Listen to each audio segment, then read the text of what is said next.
দেশের মাটিতে দীর্ঘদিন ধরে মাল্টা ও চায়না কমলার চাষ হলেও ভরপুর রস ও স্বাদযুক্ত ফল উৎপাদনে বিপ্লব ঘটিয়েছেন আব্দুল করিম। ১১ বছর আগে মাত্র ১ বিঘা জমি দিয়ে পরীক্ষামূলক চাষ শুরু করেন।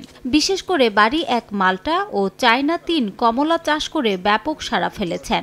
গাছ ও মাটির পরিচর্যার বিশেষ কৌশলে তিনি গাছে ফলান সুমিষ্ট ও সুস্বাদু মাল্টা ও কমলা। তিনি আশাবাদী দেশের উৎপাদিত এই ফল রপ্তানি হবে বিদেশে। যখন শুরু করেছিলাম তখন মাত্র ১ বিঘা জমি দিয়ে, এখন আলহামদুলিল্লাহ আমার ক্ষেতের পরিমাণ প্রায় ৩০ বিঘা। প্রচণ্ড পরিমাণ গতিতে আমরা এগোচ্ছি, কারণ আমরা চাচ্ছি এদেশের যারা বেকার জনগোষ্ঠী আছে তারাও যেমন কর্মসংস্থানের ব্যবস্থা হোক, এবং আমাদের এই ফলটা খেয়ে যেন এদেশের মানুষ উপকৃত হয়, সে যেন স্বাস্থ্যবিধি দিক দিয়ে ঠিক থাকে এবং সে যেন হেলদি থাকে। সর্বোপরি আমাদের যে চিন্তা চেতনা ছিল ১১ বছর আগে, ১১ বছর পরে এসে সেটা কিছুটা হলেও আমরা সফল বলে মনে হচ্ছে। কারণ বাইরের আমদানি নির্ভর যে মালটা এবং কমলা, সেই মালটা এবং কমলার চেয়ে আমাদের এই মালটা কমলার স্বাদ অনেক গুণে বেশি। আব্দুল করিম বর্তমানে বছরে ৩০ লাখ টাকার ফল বিক্রি করছেন, সেই সঙ্গে বিক্রি করছেন গাছের চারাও। শিক্ষিত বেকার যুবকদের বাগান তৈরিতে সহায়তা করতে চান, যাতে আমদানি নির্ভরতা কমানো সম্ভব হয়। একজন বেকার যদি এই ধরনের প্রজেক্ট করতে চায়, বাগান করতে চায়, তাহলে তার মোটামুটি ৫০ থেকে ৬০ হাজার টাকা দিয়ে সে শুরু করতে পারবে।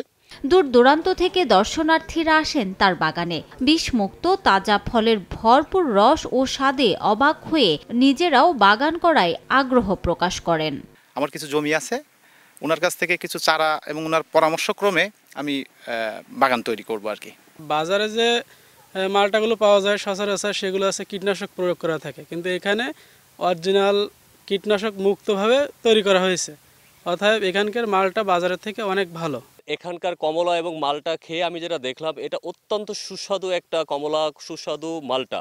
বাহির থেকে এতদিন আমদানি করা যে কমলাগুলি বা যে মালটাগুলি আমরা খেয়েছি, তার থেকে এটা কোনো অংশেই কম নয়। যশোরের মনিরামপুর উপজেলার মুজগুনি গ্রামের মালটা ও কমলার পাশাপাশি থাই আপেল, কুলেরও চাষ করেন আব্দুল করিম। বাগান করতে ইতিমধ্যে তিনি ৫০ লাখ টাকা লগ্নি করেছেন, যার মাধ্যমে আয় করেছেন প্রায় ২.৫ কোটি টাকা। সময় সংবাদ, যশোর।